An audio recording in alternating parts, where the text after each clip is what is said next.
E aí, gente boa, tudo bem com vocês? Aqui é a Laura para iniciar mais um episódio do nosso PUCcast Mesa Amarela. E para o episódio de hoje, eu quero dizer, por favor, não me sigam, porque eu não sei qual é o caminho. O meu nome é Douglas, eu sou co-host aqui da mesa, e esse tema da saúde mental e emocional me instiga muito. Para falar sobre isso e bater um papo de gente boa aqui conosco, recebemos hoje o André Rabelo, vindo diretamente de Brasília, ele que é psicólogo, doutor em psicologia, professor universitário e que mantém já há alguns anos o canal Minutos Psíquicos no YouTube. É um prazer recebê-lo aqui, André. Seja muito bem-vindo à Mesa Amarela. Obrigado. Não sei se eu me apresento agora. Calma. Ou você fala alguma coisa, só para dar um oi. Um oi pro pessoal. Fala, galera. E a gente ainda vai colocar Prazer vocês numa enrascada. Prazer estar aqui com vocês. E está aqui com a gente também a Giovana Selle, ela que é estudante de serviço social aqui na PUC Paraná. Seja muito bem-vinda também à nossa Mesa Amarela, Giovana. Muito obrigada, pessoal. Bom dia para vocês também. Oi, André. Oi, Douglas, Laura. Que bom. Agora sim, André, para a gente poder te conhecer um pouquinho mais, nós temos aqui na mesa alguns objetos.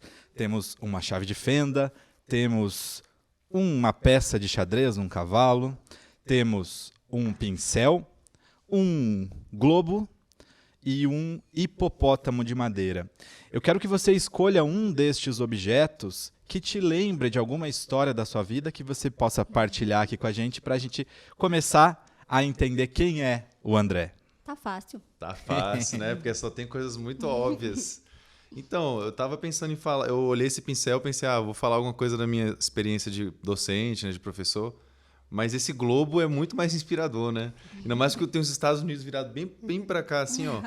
E eu estava lembrando que um fato curioso, assim, não tem nada de muito divertido sobre essa história, mas foi o que veio agora na minha cabeça, que é, no começo de 2020, eu estava nos Estados Unidos pela primeira vez, estava participando de um congresso lá, fazer uma apresentação de uma pesquisa sobre notícias falsas no Brasil. Sim. E, cara, primeira vez que a pessoa resolve fazer uma viagem internacional, né? Eu demorei muito para fazer, mas beleza. E aí, o que acontece durante a viagem? Começa a maior pandemia dos últimos 100 anos. Eita! No meio da viagem, registraram o primeiro caso de Covid lá nos Estados Unidos. E, assim, na época, eu lembro que a gente estava lá, eu estava num hostel, estava hospedado num hostel. E eu lembro que o povo tava lá meio assim, isso aí não vai dar em nada, não. Isso aí é uma coisa rápida e tal. Ninguém deu muita moral. Aquele momento que a gente pensava que era quarentena, era demorou 2 pra semanas. dias. 2 semanas. Exatamente. Demorou um pouco pra gente falar, não, parece que é um negócio que vai dar um pouco mais de trabalho. E aí eu tive a sorte de estar lá no momento que estava começando, foi em março de 2020. E aí aqui no Brasil já tinha mais, acho que em outros lugares do mundo já tinha, na China já tinha muito mais casos e tal. Deu tempo de eu voltar pro Brasil sem maiores problemas, sem pegar Covid nem nada. E depois o bicho pegou, assim. Assim que eu cheguei, começou a estourar caso lá nos Estados Unidos. Ainda bem que deu tempo de voltar. Hein? Nossa, O aeroporto não fechou antes disso, A né? bala passou raspando, assim. Passou. Mas essa é a minha história para começar a nossa conversa. Uau, muito bom. Giovana, e para ti, algum desses objetos lembra uma história da sua vida? Sim, e eu vou de globo terrestre também. Acho É o bem mais legal. cotado, O mais cotado de todos. E eu faço projeto missionário há 6 anos, né? Dentro, né, dos grupos que eu me envolvo na Igreja Católica. E eu lembro que uma vez, na cidade de Guaíba, no Rio Grande do Sul, eu estava com uma companheira assim, de missão, e a gente caminhando, e pareceu um chapéu de uma senhora na nossa frente. E eu vi uma senhora, né, mais à frente, eu falei, deve ser dela. E ela estava com umas sacolinhas pesadas assim, e o meu colega gritou, oi, é da senhora isso aqui? Gritou alto, e ela voltou correndo, entrou numa construção, e derrubou 2 sacos de areia, assim, sacola de areia. Falou, me desculpa, eu não sabia que era do senhor. No fim, ela estava pegando areia emprestado de uma construção no meio do projeto missionário. E no fim, a gente só queria devolver o chapéu para ela, né? Então, é uma história que veio na minha cabeça agora nesse sentido de projetos missionários e que também geram muita história para contar, e muitas delas desastrosas como essa, né? Ótima história. Para quem não sabe, é nosso critério para poder escolher que sejam muito inusitados, né, amigo? A gente estava assim, tem que ser um objeto inusitado para que as pessoas realmente falam, o que eu vou fazer com isso? Não pode fugir da história que aparecer na cabeça. Né? Mas pelo jeito o globo... O globo, ele é roubado. Ele é roubado. Acho que a gente vai ter que trocar esse globo, fazer uma outra coisa, porque senão todo mundo se ancora nesse globo. Muito bem. Então, André, conta pra gente, assim, como é que a psicologia te mordeu na vida, assim? Como é que, né, adolescente lá em Brasília, você pensa assim, eu acho que eu quero fazer psicologia. Olha, foi uma coisa, não foi nada linear, assim, eu estava no ensino médio e a princípio a minha intenção era fazer engenharia, se não me engano, engenharia de redes, porque parecia que era uma boa ideia na época, assim, parecia que tinha potencial para conseguir um emprego, né, e tal. Mas enfim, eu tentei fazer o PAS, eu não sei se vocês estão familiarizados com o PAS, né? E aí eu fiz, não passei para engenharia, e aí eu fiquei meio assim, né, em crise. Às vezes quem está nos assistindo e não sabe o que é o PAS. Explica Pode pra ir. gente. O programa... Ixi, agora eu não lembro da sigla, faz tanto tempo. Mas é a prova seriada, né? É uma prova que você faz no primeiro ano, no segundo ano, no terceiro ano, aí você soma essas notas que você tem, e dependendo você consegue já entrar na universidade diretamente, né? Sem ter que fazer vestibular. Perfeito. Então, para quem está no ensino médio é uma coisa interessante, né? Para não ter que concorrer com a galera que está fazendo vestibular universal. Mas enfim, não deu. E eu sempre me senti interessado pelo comportamento humano. Eu acho que eu não consigo dizer desde quando, assim. Acho que eu sempre fui muito curioso de entender o porquê que as pessoas fazem o que elas fazem. Só que eu nunca vi isso como uma perspectiva de que isso poderia ser minha profissão, né? Poderia ser meu ganha-pão. Eu acredito que sob muita influência dos meus pais, que queriam que, né? Todo pai, assim, em média, quer que o filho seja médico ou advogado. Ou alguma coisa que dê dinheiro, né? O que importa é uma coisa pragmática, né? Geralmente o critério para querer que o filho vá para uma carreira. E aí eu estava meio que influenciado por isso, mas eu comecei a abrir a cabeça, conversando com amigos e tal. E aí eu lembro que teve uma... Eu não sei se no ensino médio de vocês teve isso, mas na minha escola tinha um negócio de... Era tipo uns cursos diários, do tipo, você pode fazer um curso de publicidade, de psicologia. Era uma coisa de curto prazo, com um profissional da área, ele ia lá e dava uma introdução, zona, assim, ao assunto. Que legal. Aí eu lembro que eu fiz publicidade. E o que eu mais gostei na parte da publicidade era a parte da psicologia. Eu falei, isso aí... É um sinal. Vai dar problema ainda. Essa parte de influência, de persuasão, das técnicas de persuasão. Eu falei, cara, isso é muito legal. E aí fui indo para esse caminho. Comecei a ler um pouco mais sobre a área. E vou ser bem sincero, no dia que eu decidi para fazer vestibular e tal, eu não tinha muita noção do que era psicologia. Mas algo me dizia que era para lá, tipo, eu me identificava. Tudo que eu lia meio que sobre aquilo me chamava a atenção e falava, eu acho que deve ter coisa muito legal aí a mais. Mas eu, sinceramente, era bem ignorante em comparação com o que eu sei hoje. Eu falo assim, nossa, não sabia nada. E me joguei, né? Me joguei no feeling mesmo.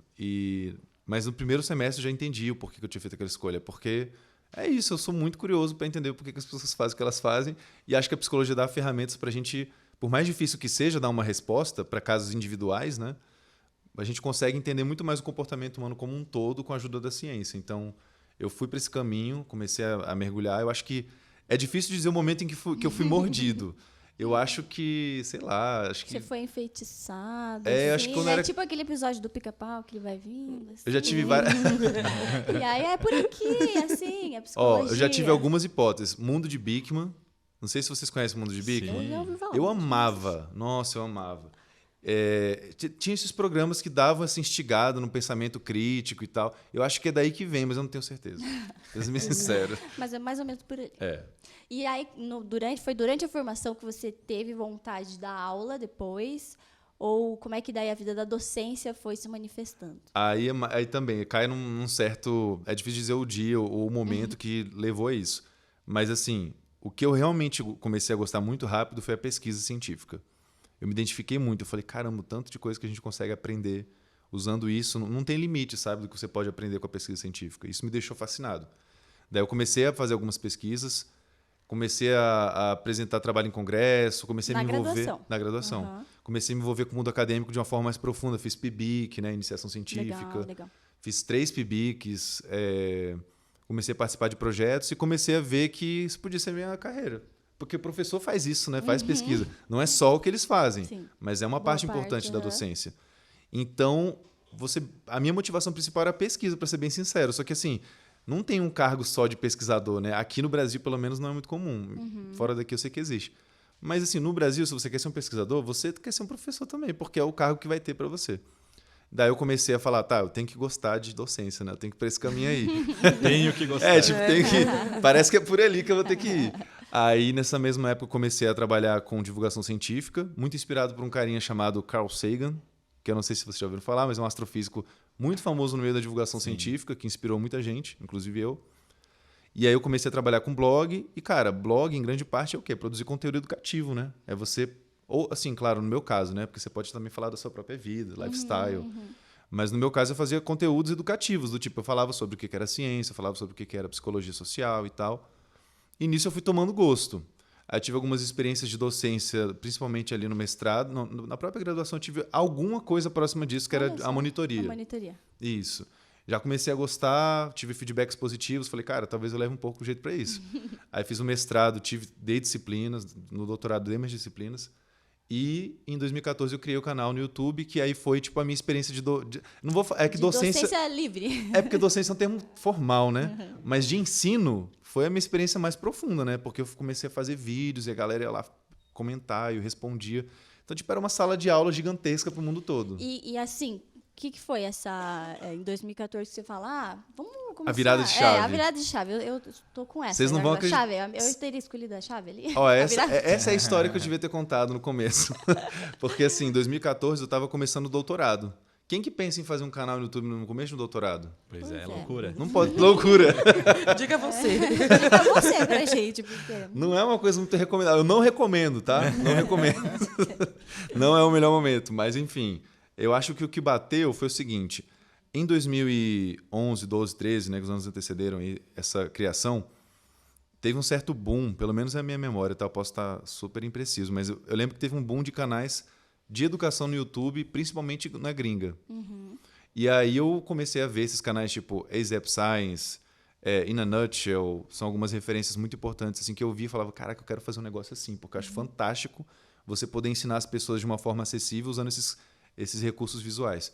E aí eu queria fazer também, mas eu não sabia desenhar, não sabia fazer vídeo, não sabia fazer roteiro, sabia escrever artigo científico, mas disso para fazer um vídeo didático é enorme a Tem distância. um pouquinho de diferença. Nossa senhora, demais. E aí eu falei, eu não sei fazer essas coisas, mas eu quero fazer isso. Então eu me forcei mesmo. Eu me joguei, eu falei, eu vou começar na marra. Aí eu vi o que dava para fazer lá o menos pior possível. O primeiro vídeo do Minutos Psíquicos eu criei sozinho. E não recomendo assistirem, mas tá lá. Claro que a gente vai assistir primeira coisa agora, que a gente vai né? fazer. Ninguém vai assistir. Não vão lá assistir, viu? Não vão. Eu não tô aplicando psicologia reversa, tá? Não é isso. Mas então, aí eu fiz, assim, dentro das limitações. Eu gostei do resultado final, foi uma coisa singela e tal. Você que desenhou? Não, então eu usei um programa. Hoje em dia tem. Hoje tem muito. Hoje tem mais Os ainda. vídeos que eu faço, inclusive, para a faculdade. Você vê, até em 2014 já tinha esses programas que é tipo assim, você. É tipo o que eles chamam de doodle, né? Tipo, é um desenho que vai se construindo e tal. Daí eu fiz isso, bem simplesão, mas eu gostei. Eu falei, cara, se eu conseguisse fazer um negócio mais profissional, isso aqui tem potencial. Eu não conhecia muitos canais que tinham foco em psicologia, então eu falei, olha, não é o momento ideal, mas tem uma oportunidade agora que se eu não aproveitar, eu fico para trás, né? Então eu resolvi arriscar, aí chamei 2 amigos para me ajudarem, que é o Pedro Francisco, que até hoje, é o vulgo Chicão, que até hoje está lá fazendo os desenhos do canal. Que ótimo. Tinha um outro amigo também, que é o Pedro Antunes, que foi editor do canal por muitos anos. Ele já saiu do canal, mas ainda é um amigo. Mas assim, a inspiração ali em 2014, eu acho que foi principalmente isso, né? De ver os canais crescendo muito, muita visualização, muita gente que... Tipo, eu comparava assim, o desempenho que eu tinha com o meu blog com o que eles tinham nesses vídeos, eu falei, caraca, eles atingem muito mais pessoas. Tem muito mais gente a fim de ver um vídeo bonitinho, com desenho, do que um texto. Nada contra o texto, eu amo, mas assim, é diferente o impacto, né? Daí eu fiquei inspirado e me joguei e estão aí até hoje. E a experiência no blog também te ajudou a pensar como construir esses conteúdos, né? Com certeza. Eu acho que ajudou muito a fazer essa transição de fazer textos puramente acadêmicos, artigo científico para publicar em revista científica, que é um negócio super formal, super técnico, para um texto acessível. E eu acho que o canal foi quem realmente me puxou e forçou a minha barra. Porque eu pensei assim, uma coisa é você escrever um texto bonitinho, técnico, e pedir para a pessoa ler e beleza, né? Não tem muito feedback. Agora, quando você escuta o que você está falando, eu não sei se vocês conseguem imaginar isso, mas quando você escuta o texto, você fala, peraí, não tá tão simples assim de entender, né? Tá tipo, meio formal ainda. Quando a gente lê, às vezes não dá para perceber isso tão claramente.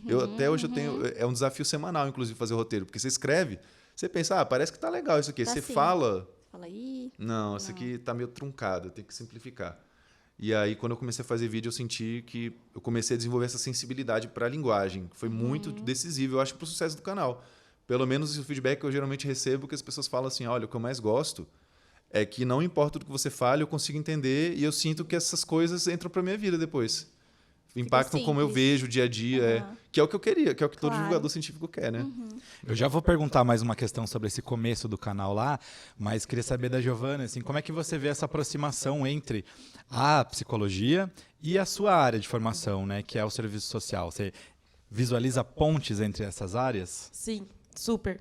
A gente tem até uma matéria, né? Claro, muito mais resumido, né? Aquela introdução zona, aquela que introdução à psicologia. Trouxe, né? Dentro do serviço social, mas eu vejo assim que trabalhar com o público, a gente precisa ter precisa enxergar a ponte. Então, dentro do serviço social, na prática mesmo, a gente tem os encaminhamentos para os CAPs, que a gente chama, né? Que é o Centro de Atenção Psicossocial.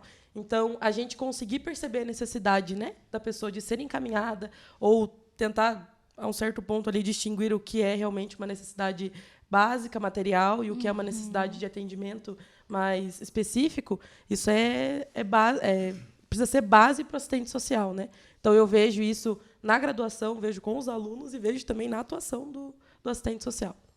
Super Muito necessário. E trabalha em rede também, né? Isso, o multi ali, próximo, né? Então, a gente atende exatamente nesse sentido, né, que a Laura trouxe. A gente precisa olhar para os diversos profissionais que trabalham com a gente dentro dos espaços socioocupacionais e ver, assim, qual que é a demanda principal que aquele indivíduo, aquele, né, usuário precisa. Então, o nosso encaminhamento precisa ter esse diagnóstico, não do psicólogo, né, mas o diagnóstico que antecede isso. Olha, eu acho que ele precisa disso, mas também de uma condição material, de uma condição, né, psíquica, algo assim para ele continuar na sociedade, continuar dentro dos seus afazeres, nesse sentido. E pensando nisso que o André estava contando da experiência dele de produção de conteúdos, você costuma consumir conteúdos na internet, assim, ouve, lê, assiste vídeos sobre temas de saúde mental e emocional também? Sim, sim. Eu acho que teve uma mudança quando eu comecei a me perceber, assim, né, no sentido de preciso de um psicólogo, preciso me entender nesse mundo. Uma necessidade pessoal. Legal. O primeiro passo, eu acredito que seja de muitas pessoas, é fazer a busca por conta, né? Não, eu vou, mas peraí, vamos ver o que é isso aqui, né? Que é o famoso, vamos ver no Google quantos dias eu tenho de vida. E aí você faz uma pesquisa. Um clássico. E aí você faz pesquisa, você começa a entender. Tudo bem que aí temos um grande risco, até o André pode confirmar, né? No sentido de ver o que é o burnout, que o que é isso. Você tem 2 dias só. Isso. Eu tenho esse, eu tenho aquele, eu tenho... E você faz um diagnóstico de si. Você começa a entender. E por isso que eu acho, até aproveitando para falar um pouquinho dos vídeos do André, se me permitem, né? Claro. Não é tanto... Aquilo que você traz não é tanto do diagnóstico, né? Mas você se perceber nas relações. Ali, tendo o vídeo do flertardo, né? Isso. Então, como que você se relaciona mesmo. Eu acho que esse é um grande cuidado. Vai dando pistas. Isso. Do que propriamente chegar a diagnóstico disso é quando você está estressado. Tudo bem, então todo mundo tem essa doença. Não é quando teu olho começa a pular. Então, certeza que eu tenho essa doença. Shrek, olha Então, eu acho isso muito legal, né? Você traz o conteúdo científico, mas você não traz diagnósticos, né? Então, a gente na internet é um mundo, né? Então, você vê de tudo. Mas eu já consumi, sim, já tive muito contato com vídeos assim também. Legal. Esse tipo de conteúdo, André, que você faz hoje, é próximo a como você começou lá atrás? Pergunta assim, quando... Em 2014 que você falou que o canal foi criado, né? Como é que foi esse momento da criação? Assim, você tinha um planejamento? Ou, não, vamos lá e aí vamos ver o que a vida da internet nos traz. Os sinais. Olha, não é muito parecido, não. Mudou muito, assim, de 2014. A gente está falando aqui de quase 9 anos de canal, né? Verdade. Que bom que mudou um pouco, porque, né, imagina, você começa de um jeito amador e fica igual, não dá, né? Então a gente foi evoluindo. Acho que a gente está indo evoluindo muito. Nos últimos tempos agora, meu Deus, estão ocorrendo várias revoluções no canal, digamos assim. Mas mudou muito. Essa foi a primeira pergunta que você me fez, né? Aí a segunda foi tipo... Me perdi um pouco agora da sua segunda pergunta. Não, eu perguntei se você tinha assim, um planejamento, do planejamento muito claro na sua cabeça de o que seria esse canal, não. que tipo de conteúdo, que nem ela falou. Não é um conteúdo sobre um sintoma, sobre uma síndrome específica, Sim. sobre um transtorno, sobre algo assim de diagnóstico. Mas hoje você fala sobre temas da vida, temas do dia a dia. Inclusive de diagnóstico, mas de muitas outras coisas também. Isso. E assim, lá atrás, você tinha esta clareza? Não. Eu acho que lá atrás era uma coisa assim, Eu acho que muita gente vai assim, se identificar, muita gente que trabalha com produção de conteúdo, você, em grande parte, quando começa, produz conteúdo para você mesmo. Uhum. No sentido de que você fala sobre as coisas que você gosta, que você se identifica, e, claro, você quer que mais pessoas conheçam aquilo. Eu tinha esse foco, claramente. Só que eu fui sempre atento ali aos feedbacks, sempre tentando me basear em dados para ver para onde eu ia. E a demanda das pessoas é muito clara. Assim, na internet, o que eu vejo, para mim, é muito claro. Pelos comentários, as pessoas querem entender mais sobre diagnóstico, sobre transtorno mental, sobre psiquiatria. As pessoas querem. E por mais que eu acho que não deveria ser o foco, porque tem muitas outras coisas muito interessantes para a gente falar no canal, mas eu vejo o seguinte dilema. Se não sou eu quem fala sobre isso, vai ter alguém que vai falar. E não necessariamente eu confio no que essa pessoa vai falar. Então eu prefiro eu mesmo ir lá e dar os meus 2 centavos para tentar, direcionar as pessoas para uma forma de interpretação um pouco mais precisa do que deixar por aí. Porque na internet tem de tudo, né? Coisas boas e coisas ruins. Então, mesmo quando a gente fala de diagnóstico, engraçado você ter comentado essa coisa do diagnóstico, porque é uma coisa que está muito agora em alta. A gente tem discutido muito isso internamente no canal, que é a questão do autodiagnóstico baseado em vídeo de TikTok. Está muito em alta. Eita, muito. Dá para fazer um doutorado desse tema, né? Dá, e tem material, viu? Tem material para a gente olhar, para criticar. Mas, resumindo bastante o que é essa questão, existem muitos produtores de conteúdo no TikTok que falam sobre, por exemplo, TDAH. Mas falam também sobre várias outras coisas. E aí eles mostram como é o cotidiano deles, falam, você que tem TDAH, você deve se identificar com isso daqui. Aí mostra o cotidiano da pessoa e tal. A princípio, me parece legal compartilhar a experiência, porque a pessoa vai ver, ela vai falar, me identifico com isso ou não, de certa forma dar uma validação para as coisas que a pessoa vive. Não acho de todo mal. Só que às vezes a pessoa vai querer passar isso, ela não é um especialista no assunto, ela tem uma vivência que é super válida, mas isso não quer dizer que ela tenha o conhecimento técnico e nem a sensibilidade para passar isso de uma forma que seja legal. Então, às vezes, o que acontece é que tem uma Ai, meu Deus, essa palavra é difícil. Um estereótipo. Geram-se muitos... A coisa é passada de uma forma estereotipada. E aí, às vezes, simplifica demais a coisa, né? Então, a pessoa que está lá vendo... Assim, muita gente que vê e que se identifica não tem TDAH. Mas vai, às vezes, querer ir atrás de remédio, não vai encontrar efeito, porque se tem medicamentos que vão ter efeito para quem tem o TDAH e não para quem é uma pessoa que simplesmente tem um nível de atenção normal.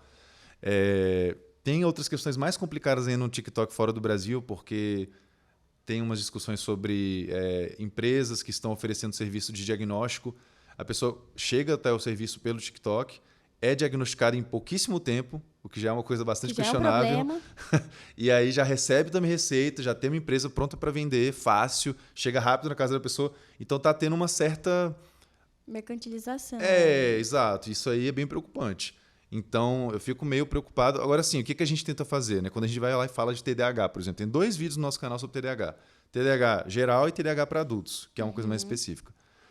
Quando a gente vai falar, a gente tenta ser o mais cuidadoso possível. De falar, olha, tem esses sintomas, mas não é você só se identificar com esses sintomas. Não adianta você ser meio desatento. Todo mundo é meio desatento. Ninguém tem uma atenção 100% maravilhosa. Então, toma cuidado. Aí a gente tenta lá falar para a pessoa procurar um profissional, para não ficar tentando se autodiagnosticar, porque o povo tem esse impulso de querer resolver logo tudo ali na internet. Então, tem que tomar cuidado. E qual que é o ponto de equilíbrio para você entre isso, assim, de democratizar a informação, né, e produzir um conteúdo com uma linguagem mais acessível para todo mundo e não acabar caindo num risco de simplificar as coisas até... demais. É difícil de achar esse ponto de equilíbrio. Na verdade, esse ponto de equilíbrio é tipo uma utopia. Na minha opinião, é tipo uma coisa que a gente olha lá no horizonte e fala, é para lá que a gente quer ir. Mas a gente nunca chega, porque não tem um conteúdo perfeito, um conteúdo que não vai de jeito nenhum levar para o caminho da pessoa se autodiagnosticar. Se você fala de diagnóstico de sintomas, só de você estar falando disso, você já cai um pouco nessa possibilidade, né? Da pessoa olhar e falar, eu tenho isso, eu vou tomar medicamento... Eu me sinto assim. Exato. E que nem você estava falando, se você pegar hoje o DSM, que é uma das principais referências na área da saúde para você falar sobre transtorno mental, se você abrir ele e começar a ler, você provavelmente vai se identificar com muita coisa lá.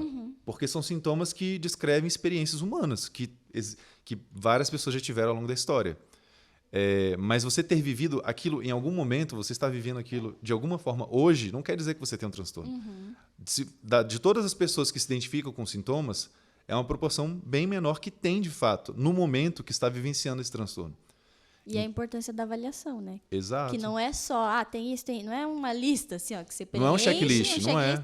Então tá bom. Né? Atingir 10 pontos, parabéns. Você tem esse é o risco, justamente, desses laudos a toque de caixa, assim, né? Exato. Não tem a avaliação, não tem o acompanhamento. Mas imagino que lá na clínica mesmo, muita gente já chega com isso claro na cabeça. Né? Olha, eu vi um vídeo no internet, eu tenho certeza, viu? Eu tenho esquizofrenia, não tenho dúvida. E aí o psiquiatra só vai rir da cara dele, assim, né? Internamente, não pode julgar o paciente, por mais absurdo que seja o que ele está fazendo. Mas, assim, gente, sem uma avaliação, e que nem você falou, não é um checklist. E às vezes eu acho que alguns conteúdos que simplificam demais acabam levando para uma visão meio checklist. Tipo, ó, vou te contar, isso acontece muito no TikTok, muito. Eu vou te falar 10 sintomas, vai marcando aí, quais que você se identifica?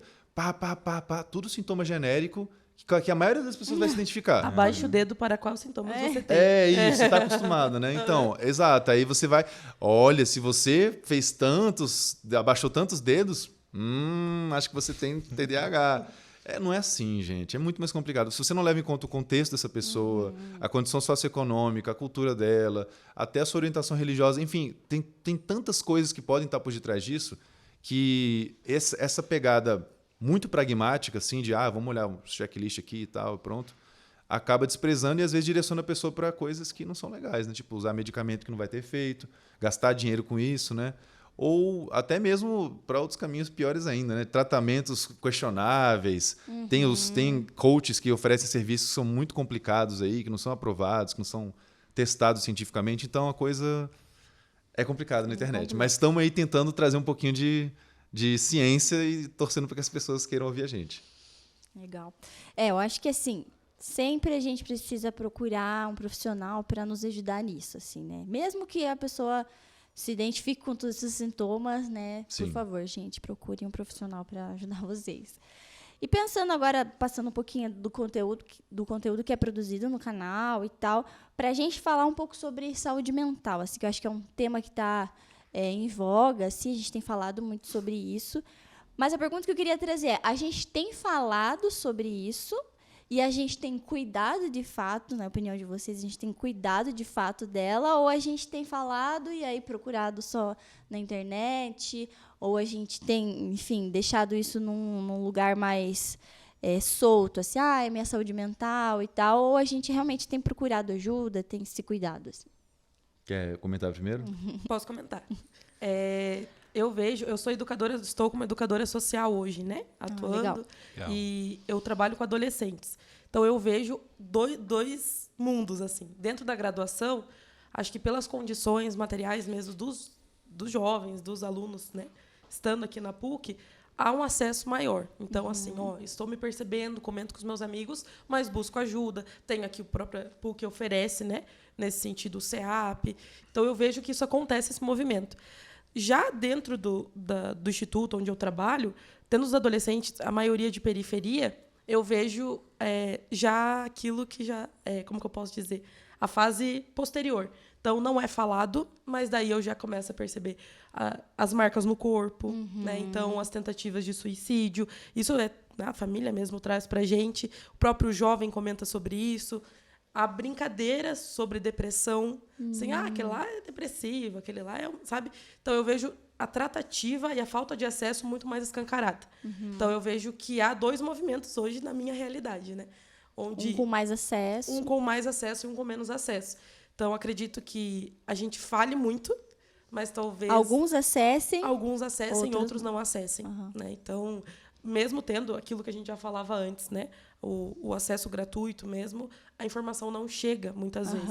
Então, há uma responsabilidade das instituições, das escolas, onde essas pessoas, essas crianças, esses adolescentes estão na maior parte do tempo, em assumir isso e falar, então, vamos aqui ver o que a gente precisa dar para essas crianças, né? É mais ostensivo, assim, né? Já deu sintomas, já apresentou muitos sintomas, já está assim escancarado e às vezes pedindo ajuda, né, na sua maneira, da forma como age dentro dos locais, dos espaços, e precisa ter uma responsabilidade profissional mesmo, sabe, de diagnosticar isso. Eu falo diagnosticar, parece diagnosticar a doença, né? Mas diagnosticar realmente a realidade que você está.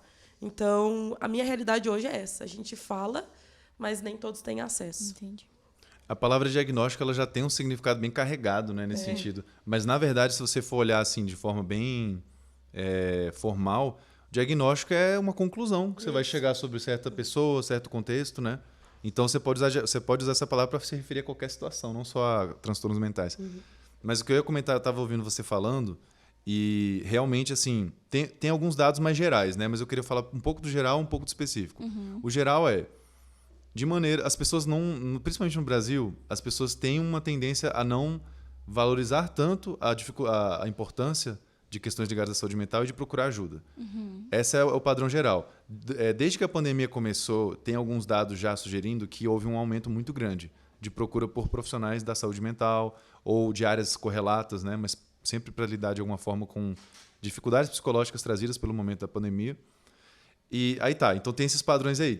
Aparece que estamos desabrochando para isso. Os índices nos indicam para mais ou menos isso. Embora o Brasil, como... Não sei se a gente não vai comentar isso, mas encaixa muito com o que eu estou falando agora, que é a questão do Brasil ser um dos países com maior índice de transtornos de ansiedade, transtornos depressivos, né? Na verdade, transtorno de ansiedade, de acordo com dados da OMS, em 2017, se não me engano, é o país com o maior índice de transtorno de ansiedade. E a gente não é o país com o maior nível de pobreza, o maior nível de desigualdade, embora sejam muito grandes, não é a situação mais grave do mundo. E mesmo assim a gente tem essa situação que é bem curiosa, né? E bem triste. Mas o que eu ia comentar agora do específico, você estava falando, né, que numa parte da sua realidade tem mais acesso e outra não. A gente sabe também desses dados que vêm sendo acumulados, que de maneira geral pessoas com rendas mais baixas, negros, mulheres... Todas essas pessoas tendem a ter um pouco mais de dificuldade de acesso. E homens procuram bem menos ajuda do que as mulheres. De maneira geral, ajuda médica, ajuda de saúde mental, então não se fala. Mas e aí qualquer classe. Tem essas camadas aí também, né? Então a gente fala do geral, mas se a gente for olhar nas camadas do tipo a condição socioeconômica da pessoa, a sua etnia... Aí você observa que é bem desigual ainda. E aí pensando em sistema único de saúde, assim, né? Porque muitas vezes a gente tem esse debate mesmo dentro da psicologia, assim, de ela ser historicamente ela ser muito elitizada, assim, né? Algumas camadas vão ter acesso e tal, e outras não. E aí o SUS também vem para tentar dar um aporte, assim, né? Como que funciona, André, o atendimento no SUS? Como que as pessoas acessam, via de regra? Eu sei que via CRAS também as pessoas conseguem acessar. E aí a gente fala dessa rede, assim, né? Mas como que funciona? Eu sinto que ela consegue explicar bem melhor do que eu. Algo me diz. E aí, então, falando propriamente da área onde eu convivo, né? A gente tem os CRAS, então eles são encaminhados a partir de atendimentos dentro das unidades básicas de saúde, mas a gente tem muitos profissionais, e aí eu jogo para o André de novo, que estão fazendo muitos atendimentos com valores sociais. Isso. E isso a gente tem uma realidade... eu vejo aqui em Curitiba isso está acontecendo cada vez mais, pelo menos quando há esse oferecimento, né, do serviço, fala, você tem algumas opções. Então, você pode ser encaminhado para um centro de referência, você pode ir para as universidades, onde a gente tem também essa possibilidade de atendimento gratuito, né, e sendo acompanhado de professores. E também tem os psicólogos com valores sociais. Então, esse acesso, esse movimento para o acesso, ele acontece. Né? A gente sabe que são inúmeras as condições para que as pessoas não cheguem até. E não é só o valor econômico, né? Tipo, não tenho dinheiro, não para aí. Né? As condições materiais, elas são inúmeras para a pessoa não ter acesso. Mas esse movimento já acontece. E eu vejo muito pela classe mesmo, né, dos psicólogos, nesse movimento de atender cada vez mais a população e tendo em vista a pandemia, como a gente já falou, né, que acho que houve um aumento tão grande que precisou ser feito algo para que esse acesso fosse facilitado. Né? Sim. E um grande dilema para a gente na psicologia é o equilíbrio entre... A gente quer ser mais acessível para a população, porque a gente sabe que é um serviço muito valioso e que não pode ficar restrito só a uma elite, a uma camada da sociedade que é mais privilegiada. E, ao mesmo tempo, a gente tem que valorizar a nossa profissão. Então, assim, seria um mundo maravilhoso se a gente não precisasse se preocupar com o dinheiro que o psicólogo vai botar no bolso. Mas não é, né? A gente vive num... Também tem boleto para pagar. Tem muito boleto para pagar. Ixi, pois é. Então, assim, é um dilema do psicólogo, realmente. A questão do valor social eu acho super importante e é uma coisa que poderia ser mais explorada e deveria ser mais explorada, mas, por outro lado, você tem essa questão que o psicólogo tem que se manter. Então, se ele tem vários pacientes com valor social, o que ele vai chegar lá no final do mês e vai pagar, às vezes não vai ser um... Tipo assim, depois de tirar todos os abatimentos, vai sobrar pouco para ele, né? Para ele se manter, para viver a vida dele. Então, tirando esse... Eu queria fazer essa observação só porque, às vezes, as pessoas elas estão certas quando elas falam que a psicologia ela não é tão acessível quanto deveria, mas a gente tem esse dilema. É um dilema, assim, de mercado. Do tipo, eu sou um profissional liberal, eu tenho que ter o meu dinheiro, eu tenho que crescer na minha vida, e como é que eu vou fazer isso e dar acessibilidade ao mesmo tempo? Então, tem caminhos, mas não é muito simples. E eu acho legal, assim, que a Giovana traz esse aparelhamento mesmo, assim, né? No sentido, assim, da gente tem várias vias, né? Que elas coexistem e se ajudam também para poder atender essa população, atender essa demanda, assim, né? E agora a gente tem uma lei que ela está começando a ser aplicada a um movimento que é a obrigatoriedade dos psicólogos e assistentes sociais nas escolas, né? Então, isso chegar no nosso ideal, naquele, né? Naquele mundo ideal. Vai adiantar assim, muita coisa. Imagina, assim, tendo um psicólogo dentro das escolas. E isso não é uma questão de atendimento... olha, eu tenho 1000 alunos, eu vou atender todos no mês. A gente sabe que é uma realidade também que isso não vai acontecer. Mas ter um conhecimento técnico, um conhecedor ali, né? Ter esse poder técnico de poder encaminhar essas crianças, o acesso vai ser muito mais fácil. Legal. Tendo na escola pública alguém com esse conhecimento, o CAPS talvez consiga atender essa demanda do acesso. Porque daí na escola fazer por níveis, né? Isso. Nasce isso na mesmo. escola, o direcionamento, ali, o encaminhamento. Aí, se precisar de um reforço... Porque às vezes nem sempre vai precisar, né? Às vezes consegue ser resolvido ali na escola mesmo. É a conversa multi que a gente já falava. É o pedagogo junto com o psicólogo, o assistente social, que vão atender aquela criança. E conseguindo muito mais acesso a vários direitos e, né, e situações que ela precisa. Então, acho que é uma questão muito legal. E eu queria retomar a questão do masculino, assim, na saúde mental, assim, né? Porque você foi citando, assim, esses vários pontos, assim, sobre, né, as mulheres, as condições econômicas e tal, mas os homens acessarem menos esse tipo de serviço. Temos uma fumaça aí para por que isso acontece? Um indicador aí? É difícil de dar uma explicação, assim, super específica, porque como qualquer fenômeno psicológico, a gente costuma falar que comportamentos, sentimentos, esses fenômenos psicológicos, eles são multideterminados. Então, não tem só uma causa, né? Tem várias coisas que estão por detrás disso. Agora, uma que eu acho que vale a pena destacar pela sua importância é a influência cultural. A gente sabe que em países como o nosso, e em muitos outros, homens e mulheres são socializados para se adequar a certos padrões culturais, né? O homem ele tende a se adequar para uma visão do cara que é provedor, que é forte, viril, que não tem fraquezas, né, que não demonstra sua vulnerabilidade. E aí eu acredito que isso, como a gente é educado desde pequeno, quando eu falo educado, não é que tem um quadro negro assim que o pai fala, olha, você tem que obedecer a isso, a isso. É muito mais sutil, é muito mais do dia a dia, nos programas que você vê, nas músicas que você escuta, na arte que você consome, enfim. Tudo que vem da nossa cultura de alguma forma, né, inclusive a interação que os nossos pais têm com a gente, são influenciados pela cultura. Então, isso vai levando a gente para uma visão sobre nós mesmos de como nós deveríamos ser ou deixar de ser. E aí a mulher e o homem geralmente têm uma diferença grande nisso, né? Os homens e mulheres são geralmente educados e os homens são levados a crer que eles precisam dar conta de tudo, não pode demonstrar fraqueza. Daí você ter que reconhecer que está com depressão e procurar um psicólogo é um pouco difícil, né? É mais difícil, não é que nenhum homem procure, os homens procuram. Mas em comparação com as mulheres, parece haver uma facilidade muito maior por parte delas de compartilhar os sentimentos, de falar sobre esses sentimentos difíceis e de também tomar uma ação proativa de ir atrás da ajuda. Então, acho que é uma coisa que a gente precisa mudar. Essa visão de que o homem tem que ser o cara, né? Eu sou o homem de ferro. É o cara que aguenta tudo. E eu acredito que isso, você se abrir para expressar a sua vulnerabilidade, por mais que pareça uma coisa negativa, ou até mesmo assumir a sua fraqueza, eu gosto mais da visão de que isso é uma força da pessoa. Porque não é fácil ter que fazer isso. Então, você ter que se expor dessa maneira é muito difícil. Quando você faz, você está demonstrando, na verdade, a sua vontade de melhorar. Sim. E acho ato de coragem. Exato, é um ato de coragem muito grande. Então, eu acho que a gente deve começar a ressignificar isso como sociedade, como cultura, para que homens e mulheres possam ter uma saúde mental melhor. Porque aqui no Brasil a situação está complicadíssima na saúde mental. Eu queria ser uma profeta da esperança aí, não só do apocalipse, mas da esperança.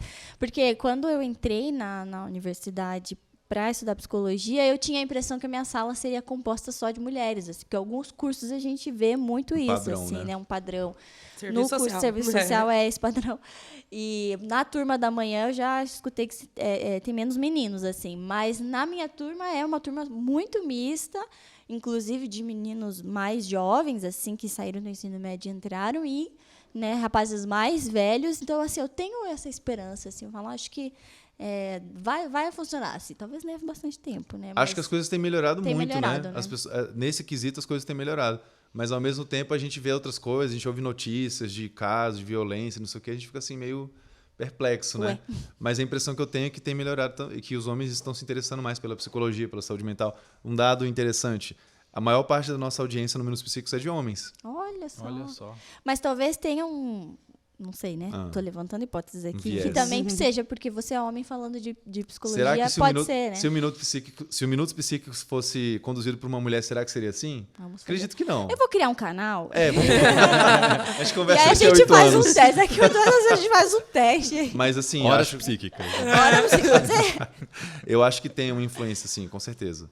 Mas que é ótimo, né? Porque isso também tem a ver com representatividade, assim, Sim. né? Um cara falando de psicologia pra mim, então, tudo bem. Se isso me ajuda, tudo bem, assim. Sim. Agora, isso me instiga muito pensar que a gente tem, então, como vocês falaram, um movimento de ampliação da presença de psicólogos nas escolas. A gente tem a inserção dos profissionais de saúde mental na rede socioassistencial. A gente tem, como você falou, André, um crescimento nos dados de busca por serviços, né, pelo atendimento em saúde mental. A gente tem uma ampliação gigantesca, como foi citado aqui também, da conversa sobre esse tema, ou seja, da quantidade de conteúdos que vão circulando sobre, né, as questões relacionadas aí à saúde mental e emocional. E ainda assim temos essa prevalência gigantesca de ansiedade, de transtornos depressivos. Como que vocês explicam isso? Assim? Como que vocês percebem isso? Porque me parece que se a gente tem um crescimento, esses dados talvez deveriam estar... o fato de a gente dar mais visibilidade para os temas é o que faz com que os dados cresçam? Eles não deveriam... Diminuir? O contexto não deveria melhorar com toda essa ampliação? Da conversa, do acesso? Uhum. Essa é uma questão bem interessante. Vou dar meus melhores 2 centavos aí para tentar responder. Não é Já muito temos simples, 4. eu sei. Mas... a gente não sabe explicar isso muito bem, né? Mas assim, eu acho que tudo que você falou vai encaixando assim para dar uma resposta boa. Que é o fato de que a gente está discutindo mais sobre isso, com certeza faz as pessoas estarem mais dispostas a falar sobre isso, a se abrirem. Como eu estava dizendo, homens têm mais dificuldade, mas mesmo os homens estão se abrindo muito mais. Então, a gente tem também um outro fator, né? Que a gente está aqui falando de um dado muito específico, que é o da OMS, de 2017. 2017 não parece que faz muito tempo, né? Mas faz. 5 anos. Já estamos em 2022, indo para 2023, e esse dado foi... Olha só, o dado publicado em 2017, ele se refere até talvez a 2016, né? Porque você tem um tempo entre a coleta, elaboração do relatório, publicação. Né? Então, a gente pode estar falando de uma coisa que tem mais de 6 anos. E nem teve nada de diferente nesse meio tempo. Só piorou, tá? O Brasil tá tranquilo. Mas, só que não. Aí, então, de 5 anos para cá, né? A gente tem assim, esses dados que eu estava citando de aumento, de procura e tal, são dados, os que eu conheço, né? São principalmente relativos ao período pós-pandemia, assim, de início da pandemia, na verdade, né? Então, tem esse descompasso entre os dados. Eu acredito que, por exemplo, se a OMS fosse fazer um levantamento muito parecido com o que ela fez antes, agora... os dados poderiam ser já bem diferentes, por vários motivos, como os que você está citando, de procura de ajuda, de falar sobre isso, de aceitação, de se tornar um tabu menor, embora ainda seja um tabu, você chegar e falar numa mesa que você tem depressão, não é uma coisa que... muita gente ainda recebe isso de uma forma meio assim, estigmatizada, né? Tipo, nossa, essa pessoa tem depressão, uau! Ou falar que tem transtorno bipolar, ou que tem esquizofrenia, que é quase uma coisa...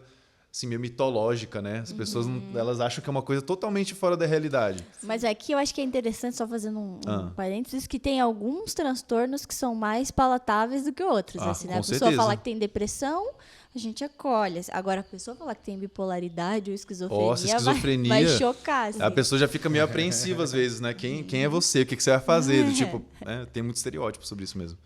Mas então, aí tentando fechar esse raciocínio, tem esse descompasso temporal, né? Então acredito que se a gente fizesse um levantamento hoje em dia, talvez se dessem dados diferentes. Eu torço muito para que fossem dados diferentes, porque o Brasil precisa de dar uma melhorada nisso.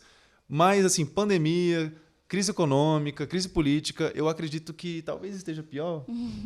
Talvez, né? Eu espero que não, mas infelizmente a situação não é muito favorável. Sim. Então, acho que isso aí ajuda a entender um pouco melhor por que tem um certo descompasso.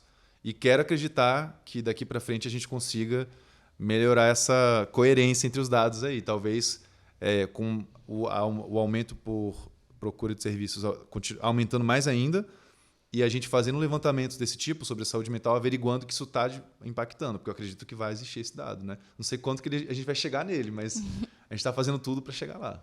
Porque às vezes também antes ficava escondido, né? Exato. Não se falava sobre isso, Tem então isso. por isso que não tinha dados. Exato. Às vezes não é que está aumentando, é que as pessoas estão agora revelando. Tá notificando, né? Mas já estava lá, né? Então, como foi no período da pandemia, assim, né? Exato. Nessa de profeta da esperança, como a Laura falou, né? Se a gente fosse fazer um recorte de estando no estado que a gente está, com todas essas crises que o André trouxe, e colocar isso há 10 anos atrás, as pessoas estariam muito piores, assim, sentimental, né? De forma sentimental, psíquica, e isso não estaria sendo falado sobre. Então, a gente tem que ter um olhar positivo de tá ruim, tá sendo falado sobre o que tá ruim, mas tá bom, sabe? Então, a ideia de acontece um progresso. Mesmo assim, acontece um progresso. Então, eu acho que se a gente fizesse esse recorte contrário, a gente viria que, se continuasse dessa forma mais velada, como estava muito tempo atrás, a gente não teria, talvez, nem tanta atuação dos psicólogos nesse sentido, né? Não teria como eles fazerem muita coisa sem ter dados, né? Sim. Verdade. Exato. Eu gostei de ver como um progresso. É porque a gente vê a taxa de ansiedade, de transtornos de ansiedade depressivos como necessariamente algo negativo, né? E é ruim, é claro que é ruim, mas ao mesmo tempo, se você nota que tem um aumento, você explicar esse aumento é uma outra coisa. Exato. Uma coisa é você identificar que está aumentando, outra coisa é o porquê. É porque as pessoas estão agora... Tem mais pessoas que estão sentindo isso, ou simplesmente a gente está descobrindo que, na verdade, tinham essas pessoas lá atrás. Tinha um dado represado. Sim. Exato. É uma forma diferente de interpretar. E agora vocês falaram, por exemplo, que jogar na mesa, né, de uma conversa entre amigos, sei lá, sintomas ou diagnósticos, causa estranheza. Um impacto. Mas com essas transformações que vocês trouxeram, jogar na mesa, por exemplo, que está em terapia, já é mais tranquilo ou ainda não? Eu acredito que sim. Eu estou falando aqui de achismo mesmo, do cotidiano, conversar com as pessoas. As pessoas estão muito mais tranquilas hoje em dia, em média, para falar assim, estou fazendo terapia, e quando ela fala, geralmente a reação é positiva, né? As pessoas falam, que bom, que legal. Agora, é aquela história, tem muita gente que ainda tem preconceito com procurar ajuda para saúde mental. Tem gente que acha que terapia é para doido. Ai, nossa, então essa pessoa deve estar muito mal mesmo, porque ela procurou ajuda psicológica, então assim, deve estar uma porcaria a vida dela. Ainda tem esse preconceito, né? Tem. Geralmente por quem nunca fez terapia. Isso, exatamente. Sim. Na minha realidade, eu trago a diferenciação da idade, propriamente. Então, se eu falar para tios, pra galera assim, né? Mais old school aí, que tá mais tempo no mercado. Olha, eu tô fazendo terapia. E isso aconteceu, falo exatamente daquilo que eu vivi, né? Então, meu pai comentando com os meus tios. Giovana tá até na terapia? Falou, mas meu Deus... O que aconteceu? E eu, nossa, gente, agora eu tô até fazendo terapia. Tá até na terapia meio grave, né? E aí, assim, o movimento, eu e os meus irmãos, assim, super, nossa, agora a gente consegue bancar uma terapia, agora a gente vai ficar bem. E os tios, assim, meu Deus, o que aconteceu com a Giovana? Esse mundo tá perdido. Tá até fazendo terapia. Então, eu vejo que a gente tá numa transição aí e tá tendo realmente mais uma atenção e uma sensibilidade, mas... uma galera ainda que não está acostumada, talvez seja o pessoal lá dos 10 anos atrás, sabe?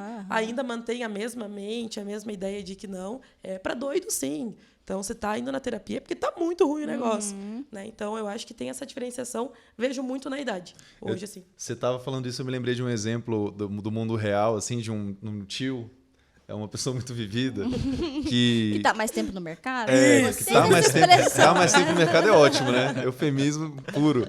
Mas então, aí é um caso real desse tio que eu conheci.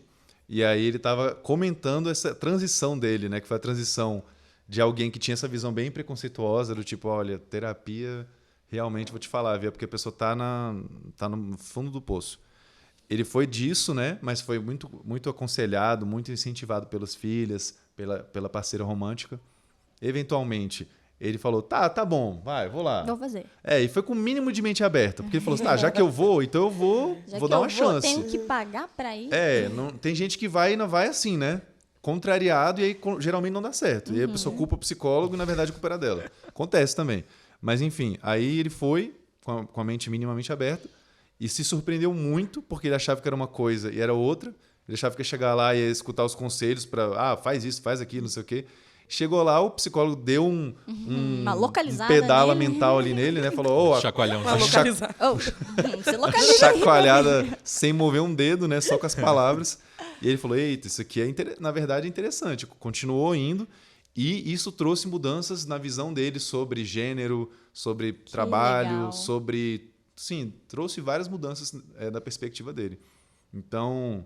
Se você está ouvindo a gente, você não é um fã muito grande de psicoterapia, mas assim, nunca foi, né? Dá uma chance. Dá uma chance. Dá uma chance para ela. Procura uma indicação boa, vai num profissional bom. Não adianta ir aleatório, assim, porque às vezes você vai num profissional ruim, vai ter uma impressão ruim que não é representativa, né? Então procura uma indicação de um profissional ou um serviço, como a gente estava aqui falando, né? Que eu mais escuto lá no canal, coisa do tipo... eu queria muito fazer psicoterapia, mas é tão caro, é tão difícil. E realmente, eu não estou tirando o mérito disso, não.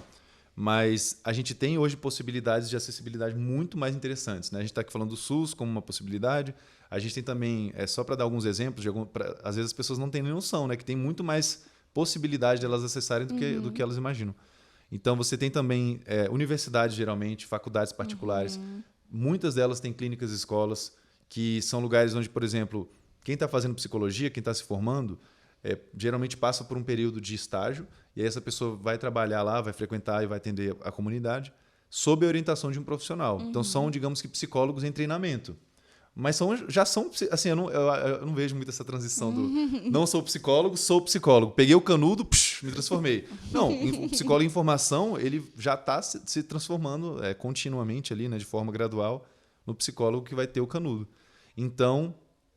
Eu acho uma oportunidade muito legal fazer atendimento com clínica escola. A gente tem, inclusive, Vocês têm aqui na PUC, né? Então, é muito comum no Brasil, na maioria das instituições que tem curso de psicologia, se oferece também a clínica escola como uma parte integrada do curso, né? Para você permitir essa experiência profissional. Então, tem isso. Institutos de formação para, por exemplo, o psicólogo quer fazer uma formação complementar depois da graduação, quer fazer uma especialização numa abordagem específica.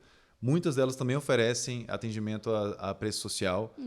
Dos próprios psicólogos, né? Você tem profissionais que vão ter alguma vaga lá para preço social, ou dependendo de cada caso, eles avaliam e fazem uma customização. Algumas ONGs também fazem. Tem ONGs. Então, assim, tem várias opções. O negócio é você minimamente ir atrás, procurar no Google mesmo, perguntar também para as pessoas, porque às vezes é um contato... que você tem ali com um amigo seu, o seu amigo sabe de um lugar muito legal e você não sabe que você não perguntou, não falou sobre isso. Então, abra uma mente com essa ideia de que não é acessível, porque eu entendo que tem uma base para falar isso, mas às vezes você já poderia estar agora sendo atendido se você tivesse um pouquinho mais ido atrás e visto que tem essa faculdade, tem esse instituto que oferece. Legal. Porque terapia é para todos, então, né? Deveria ser. A gente quer que seja para cada vez mais pessoas, né? Ótimo. E pensando um pouquinho nesse ambiente universitário, né, em que a gente está e que você conhece, vocês conhecem muito bem também, como que vocês veem hoje a questão da saúde mental dos estudantes universitários, né? Quais são os principais desafios e quais são... Eu sei que, né, psicologia não é dar conselhos, não é dar dicas, assim, mas assim, o que vocês poderiam apontar como caminhos possíveis para os estudantes universitários vivenciarem esse período tão importante da vida, né, de uma forma mais tranquila, de uma forma mais saudável? E aí, estudante universitário? Então... Essa primeira parte, você se sente assim? Completamente. Eu acredito que estar dentro de uma universidade, você não exclui tudo aquilo que você já viveu, né? Então, a gente pensa, vou me preocupar com tudo que a universidade agora vai colocar, né? Vai trazer aqui sobre a mesa. Mas aí a gente tem um indivíduo que já tem várias coisas que ele traz da sua infância, adolescência, chegou na juventude. O processo mesmo de entrar dentro de uma universidade, ele pode ser muito de cobrança, né? Uma cobrança muito absurda. E trago aqui também, falo aquilo que eu vivo mesmo, porque é mais fácil, né, a gente ter mais contato. Propriedade de causa. Isso, exatamente. Eu, ali, para os meus 17, 18 anos, eu precisava escolher um curso. Então, vamos lá, né? Temos 80, vou chutar aqui o 43, odontologia. E eu fui para a área do odonto e visando muito aquilo que o André falava também, né? O que vai dar dinheiro? Vamos lá, o que eu preciso, onde que eu vou chegar nisso? E a Giovana, com aquela mentalidade, achava realmente que era passa 5 anos, se forma, ganha dinheiro, e é isso aí. Então, foi um processo bem difícil, onde eu precisei chegar no 3º ano da faculdade, onde eu tive depressão. Quando eu cheguei já no auge assim, de pensamento suicida mesmo, falar, opa, não é bem aí, não é por aí. E aí, o que eu vejo olhando para a minha história, né? Autopercepção.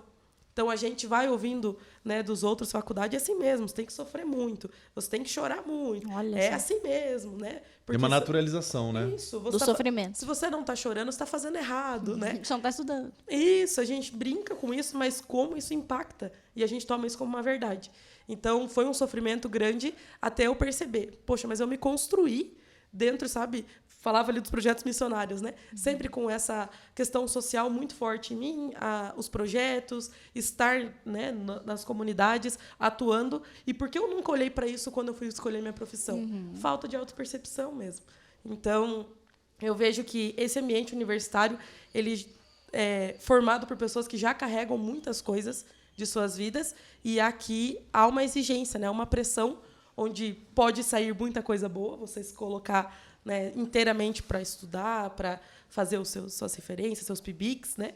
Eu coloquei também assim como uma opção, né, as pesquisas, mas também é um lugar onde talvez a pressão leve aos famosos gatilhos, né? Sim. Então, nossa, me vendo aqui, percebi que eu não consigo lidar com isso, não consigo lidar com os trabalhos em grupo, por que isso é uma dificuldade para mim, por que método de estudo, por que eu não me dou bem como o outro se dá bem, né? Você fazer as comparações. Então, eu acredito que pro estudante, para quem está no meio universitário, seria essencial ter esse olhar, sabe? Olhar tanto para você e também, se precisar de ajuda, buscar, que está aqui do lado, né? Essa ajuda para entender mesmo quem sou eu universitário hoje, né? Quem será a Giovana, assistente social amanhã, o que isso vai ferir ou vai impactar na minha vida, né? Quando eu tiver que encontrar na prática ali talvez um usuário que tem uma história parecida, que tenha dificuldades parecidas. Sim. Então, eu acho que é muito complexo, né? Então, essa opção de acessar uma terapia devia ser, assim, 100% mesmo. Disseminado. Sim. Isso. Vou dar minhas credenciais aqui. Fiz graduação, mestrado, doutorado, pós-doutorado. Uma década na universidade, então tenho muita experiência para compartilhar desse tipo de coisa que a nossa convidada está falando. Mas, assim, resumindo, a minha experiência foi de que o meio universitário é estressante, é ansiogênico pra caramba. Sim, né? Varia, dependendo da instituição, dependendo do curso. Né? Com certeza, medicina vai ser uma coisa muito mais... que vai sobrecarregar muito mais as pessoas do que outros cursos. Enfim, tem essas culturas também de cada curso, né? Mas, de maneira geral, é um ambiente que vai botar a teste algumas variáveis psicológicas, como autoestima, autocontrole, planejamento, organização. Sim. E a gente chega na universidade sem preparo com essas coisas, né? A gente traz o preparo, que nem você falou, da vida. O que a gente fazia lá, a gente vai começar a aplicar agora num contexto que vai demandar outras coisas.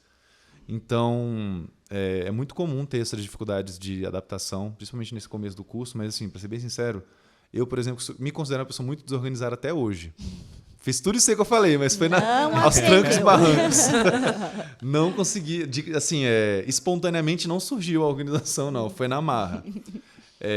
Então, passar por isso pode ser muito estressante e ansiogênico, mas eu acho que algumas coisas podem ajudar muito. Você trouxe já algumas coisas que eu farei das suas palavras as minhas, mas é isso. Procurar ajuda profissional, né, se você está sentindo dificuldade.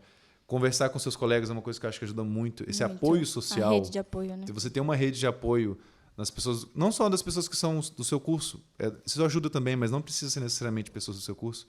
Você tem uma rede de apoio de pessoas que vivem coisas parecidas com você. Você não se sente tão só assim. Exato. Te dá uma noção de que, sabe, faz parte... Eu não gosto muito da naturalização que acontece. Eu acho que essa naturalização faz parte da cultura de muitas universidades, de muitas instituições.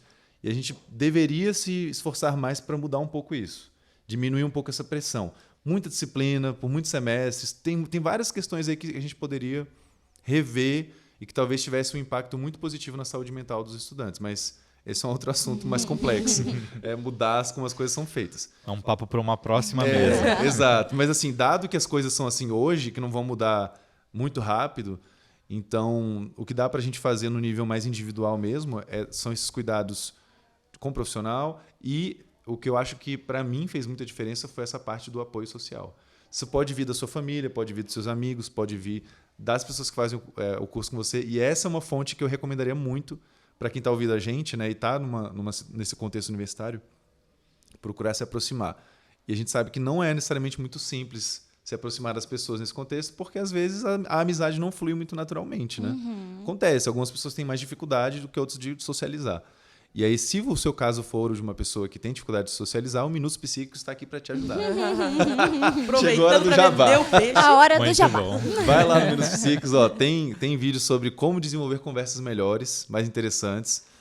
Assim, você falou uma coisa que me chamou a atenção. Você falou assim, a psicologia não é só ficar dando dicas, mas é também. É também. É também. Assim, dar uma orientação, dizer, olha, se você for por esse caminho, as chances são maiores de você se dar bem do que por esse outro caminho. A gente fez um vídeo recentemente sobre como flertar. É tipo isso, ó. Olha aí, se você chega do nada na pessoa num contexto totalmente inapropriado, meu amigo, você está querendo que o milagre aconteça, né? Agora, se você faz de um outro jeito, mais cuidadoso, mais tranquilo, as chances são maiores. Então, assim, a gente consegue dar algumas orientações com base ferramentas. Senão, para que esse conhecimento serviria, né? Se fosse só para deixar nos artigos, não. Então, tem coisas que são aplicáveis. E aí eu acho que eu recomendaria essas coisas aí. Mas assim, a vida universitária não é simples, de via de regra, é ansiogênica, é estressante. Mas tem muita coisa que a gente pode fazer para amenizar que nem sempre as pessoas fazem. E já ajuda bastante. Eu acho que a gente vai sair com várias recomendações, né? Seja para quem talvez esteja passando por esse momento, seja para alguém que está escutando, assim. Porque às vezes a gente escuta relatos de nossos amigos, nossos colegas, e aí a gente não sabe o que fazer com isso, assim, né? Meu Deus, como é que eu ajudo essa pessoa, né? Eu acho que além dessas recomendações que a gente deu, também tem o CVV para você, né, para as pessoas procurarem.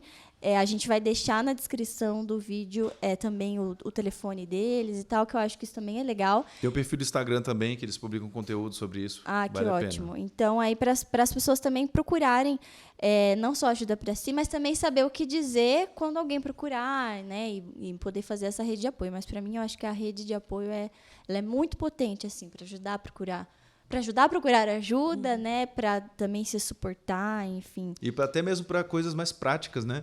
Do tipo, às vezes o motivo da pessoa estar muito ansiosa e estressada é uma coisa muito específica.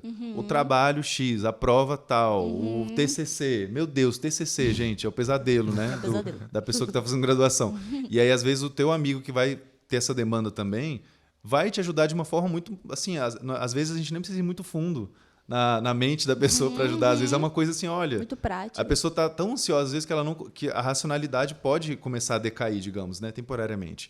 A pessoa tem dificuldade de raciocinar de uma forma mais objetiva sobre as coisas. Ela acha que as coisas são mais difíceis do que parece. E aí o amigo tem um papel muito importante nessa hora de botar o seu pé no chão. Falar, peraí, é isso aqui, tá? É só isso aqui. Vamos por aqui, um passo de cada vez. Divide essa tarefa gigante em menores e vamos acompanhando para ver se está evoluindo. Se não tiver, a gente tenta outra coisa. Legal. Então... Nesse sentido ajuda também. Legal. E para a gente, né, encerrar a nossa conversa, que está muito boa, a gente quer fazer uma rodada de recomendações, assim, com base naquilo que a gente conversou hoje, né, que a gente foi trocando de ideias. O que vocês gostariam de recomendar? Vou começar com vocês, Gi. Então, eu acredito que de tudo isso que a gente falou, né, a autopercepção, para você chegar a partilhar para alguém, para você buscar ajuda, ela é fundamental, né? Então, a autopercepção no sentido também de como que está a minha vida espiritual, o que eu entendo, né, isso dentro de mim, como que está a minha vida social, como que eu estou me relacionando, dentro, né, vida profissional também, como que estão minhas relações. Quando a gente começa a se auto-perceber, a gente vê a necessidade, talvez, de partilhar, né? E daí, partilhando, causa tudo isso que até a gente acabou de falar. Então, eu vejo como autopercepção mesmo. Parar um pouquinho, mesmo nessas caminhadas loucas, e se sentir. Isso mesmo, se sentir nos ambientes, nos locais e consigo mesmo. Quando a gente, e isso não precisa, talvez, de tantos instrumentos, né? É você parar realmente e se escutar, né? Tipo, sabe que você está se ouvindo? Você está se olhando? E isso vai te levar para algum lugar. Seja para uma partilha com um profissional ou na sua rede de apoio, que com certeza aquele dividir acaba somando, né? Sim. Acaba aumentando o seu poder de de controle ali da sua vida, daquilo que você faz. Legal. Muito bom. André? Essa é uma das coisas que a gente mais tenta provocar lá no canal, essa autopercepção. A autopercepção e a percepção do outro também, né? Porque às vezes é isso, tá tudo junto ali se influenciando, se impactando. Então, gostei bastante dessa dica aí. A minha sugestão vai ser uma coisa muito mais específica, que é o meu livro. Momento do jabá número 2. Vocês viram que eu gosto, né? Eu sou youtuber, além do né, canal, gente? né? Tá lá, eu tenho que promover as minhas coisas, então. Vai lá, aproveita o espaço. Mas então, falando sério agora, eu publiquei um livro ano passado, né, chamado Ser Humano, Manual do Usuário, que fala sobre psicologia. Eu reuni nesse livro algumas das descobertas que eu acho mais interessantes. Eu dou muitas orientações de coisas que você pode fazer para alcançar certos objetivos, sem simplificar demais. Eu tento fazer isso, né? Sempre muito difícil esse desafio, mas eu acho que ficou um trabalho muito legal. Vocês conseguem encontrar esse livro em qualquer livraria do Brasil, as principais livrarias, tem na Amazon, dá para comprar online também. E muito do nosso foco no livro é ir por esse caminho, de ir falando de coisas. A gente começa ali falando principalmente sobre algo muito amplo, assim, que é a origem da nossa espécie. Daí a gente vai disso, né? Pega muito da biologia, vai falando sobre o surgimento da cultura, como que a cultura impactou nossos comportamentos, e vai chegando até os conhecimentos mais atualizados que a gente tem hoje de como a mente funciona. E nesse meio do caminho a gente vai falando de relacionamento, ciúme, infidelidade, casamento. A gente tenta falar de muitos assuntos que são do cotidiano, mas sempre colocando ali no meio o elemento da ciência e como que isso acaba ajudando a gente a ter insights que só com a nossa intuição, às vezes, a gente não teria. E que podem fazer muita diferença. Então, o meu convite é vocês lerem o meu livro e aprofundarem a autopercepção de vocês. E conhecer o canal. E conhecerem o meu canal. Tem muito vídeo lá falando sobre tanta coisa interessante. Então, visitem Minutos Psíquicos, tem nas redes sociais, tem no YouTube, tá? Sigam a gente lá. E a gente combinou isso. De dar uma introdução e ele fechar com o livro. Exatamente. E aí, amigo? O que você recomenda? Eu sou suspeito para essa recomendação, mas a minha recomendação, na linha do que eles já começaram, é meditação. Para quem está fazendo terapia, para quem não começou a fazer terapia ainda, contribui bastante. E muita gente acha que é super difícil meditar, mas não é. Não é difícil. Inclusive, a gente tem, né, aqui o programa de saúde espiritual, que é super legal. As pessoas podem fazer aqui na identidade ou podem fazer online também. Então, e dá certo, assim. No começo é um pouco difícil. Eu acho que é um pouco difícil. Mas, de repente, porque eu sou meio... Né? Preciso de um pouco mais de tempo, mas eu acredito que dá super certo. Bom, minha recomendação, então, vai ser de um livro da Juju, que é youtuber, chamado Tá Todo Mundo Mal. Eu acho esse título muito curioso, assim, e no livro ela vai desenvolvendo. E o lado B, assim, da recomendação, que algumas pessoas falaram, nossa, vou ter que fazer um exercício para entender porque você recomendou isso aí, né? É a série O Gambito da Rainha. Achei legal, assim, que a gente tem o cavalo ali na pecinha de xadrez, porque eu acho que... eu dando spoiler para quem é sensível. Eu acho que ela vai explorando, assim, a série, as camadas, assim, né, da protagonista. Então, eu me lembrei, construindo, assim, esse episódio, me lembrei muito dessa série. Muito bem, muito obrigada pela nossa conversa de hoje, André, Gi, Douglas. Muito, muito obrigada. Acho que foi super produtivo, né? Eu acho que a gente também foi se entendendo e se encontrando, assim, né? Acho que a proposta da nossa mesa é a gente se encontrar também nas nossas falas. E muito obrigada a vocês que nos acompanharam até agora. Quero agradecer aí todo mundo que esteve conosco, a equipe do Farol 1817. Hoje tivemos convidados especiais aqui conosco, a equipe do Laje, os nossos patrocinadores, a Chamex e a FTD. Muito obrigada por estarem conosco, vocês todos. E a gente espera vocês na nossa próxima conversa. Até mais. Até mais. Tchau. Tchau, tchau.